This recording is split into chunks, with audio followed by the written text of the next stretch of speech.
මාගෙන්ද අනෙකුත් කැමති සිටින සම්භාවනීය ආරාධිත අමුත්තන්ගෙන්ද පාසලේ දරුවන්ගේ දෙමාපියන්ගෙන්ද ඒ වගේම දුව පුතේ වාගෙන්ද මටත් අවසරයි මේ අවස්ථාවේදී වචන සල්පයක් ඔබ දෙලෙන්න කරගන්න.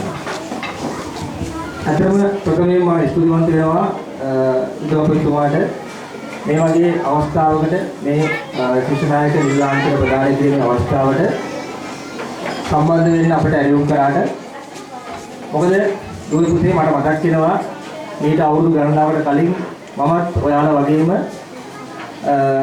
මේ ප්‍රාථමික අංශයේ ශිෂ්‍ය නායකයෙක් කියලා ඒ වේදිකාවට ඇවිල්ලා මගේ දෙමව්පියන් දිගේ ඒ නිලාන්තේ ලබාගත් අවස්ථාවේ මට ඇතිවෙච්ච හැඟීම ඒ වෙලාවේ මම කොච්චර ආඩම්බරෙන්ද නිලාන්තේ ලබාගත්තේ කියලා මට මතක් වෙනවා. ඒ වගේම මේ ඉන්නේ ඔයාලා තමයි අපේ රටේ අනාගත නායකයෝ. ඔයාලා මේ පොඩි ඉස්කෝලයක් වුණාට දුවේ පුතේ මෙතන ඉන්න පුළුවන් අනාගතයේ රටේ ප්‍රභූවරයෙක්. අනාගතයේ රටේ සමහරලාවට පරිපාලන සේවයේ ලොක්කෙක් වෙන්න පුළුවන් ඔයාලා කවදා හරි. ඒක නිසා මේ ඔයාලගේ ජීවිතයේ නායකත්වයේ කියන එක ආරම්භ වෙන දවසක්. මේ නිලාංඡනය නිකම්ම නිලාංඡනයක් කරගන්න එපා මගේ දුවේ පුතේ. මට ඇත්තටම මේ ගුරුවරු වගේ දුවලට පුතාලා කතා කරලා පුරුද්ද නැහැ.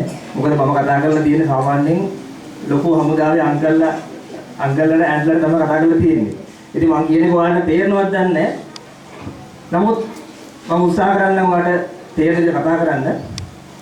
දුව පුතේ මට මතකයි මම දැන් ඉස්කෝලෙන් අවුට් වෙලා අවුරුදු 20කට ආසන්න කාලයක් වෙනවා. එතකොට මම පළවෙනි වතාවට ශිෂ්‍ය නායකයෙක් විදිහට ඔයාලා වගේම මේ වගේ ස්ටේජ් එකක් උඩට ඇවිල්ලා මාතර මධ්‍ය මහාවිද්‍යාලයේ ඒ ශිෂ්‍ය නායක ලාංඡනය ලබා ගත්තා. එදා ඉඳන් මම ඉස්කෝලෙන් අවුට් වෙනකම්ම හැම වර්ෂෙකම කිසියම් නායකත්ව දරතුරක් ලබලා තමයි ඉස්කෝලේ ජීවිතය ගත කරේ. අතරම දැන් අපි ඉස්කෝලෙන් අවුට්ලා අවුරුදු 20ක් විතර ගත වුණාට මට තාම මතකයි මගේ ඒ ඉස්කෝලේ කාලේ ගත කර අවුරුදු 13 කියන එක මට නොමැකෙන මතක සටහන් තියෙන තැන.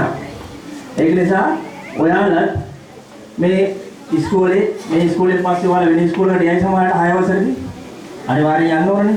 ඒ ඉස්කෝලේ වලට ගිහිල්ලා පුතේ ඔයාලා නායකයෙකු විදිහට හැසිරෙන්න ඕනේ. මොකද අපි ඒ ඉස්කෝලේ කාලේ ගත්ත ඒ නායකත්ව ඒ අධ්‍යක්ෂින් තුලින් ලබාගත්ත පන්නරය අපිට දැන් මේ ගුවන් හමුදාවට ඇවිල්ලා ඒ පිරිස් පාලනය කරනකොට අපිට ලොකු හයියක් වෙලා තියෙනවා. මොකද කවදාවත් ඔයාලගේ දෙමව්පියෝ නැත්නම් ඔයාගේ ගුරු මව්වරු පියවරු ඔයාලට දෙන වගකීම් පැහැර හරින්න එපා. ඒවා කැමැත්තෙන් බාර ගන්න. හොඳද? ඒවා කැමැත්තෙන් බාරගෙන ඒව කරන්න. එතකොට ඔයාලා ලබන අත්දැකීම් ඔයාලට තේරෙන්නේ නැහැ. ඒ ඔයාලට තේරෙන්නේ ඔයාලා ලොකු වෙලා වැඩ කරනකොට තමයි තේරෙන්නේ. නොදැනුවත්වම ඒව ඔයාලට එනවා සංවිධානය කිරීමේ හැකියාව, පිරිස් පාලනය කිරීමේ හැකියාව. ඒවා ගොඩනගන්නේ ඔය බැජ් එකෙන් තමයි පුතේ. ඒක නිසා මේක ඔයාලට ලොකු ආඩම්බර වෙන්න පුළුවන් අවස්ථාවක්. ඔයාලගේ දෙමව්පියන්ට ආඩම්බර වෙන්න පුළුවන් අවස්ථාවක්. මොකද අනිකුත් ළමයින්ට වඩා ඔයාලා විශේෂ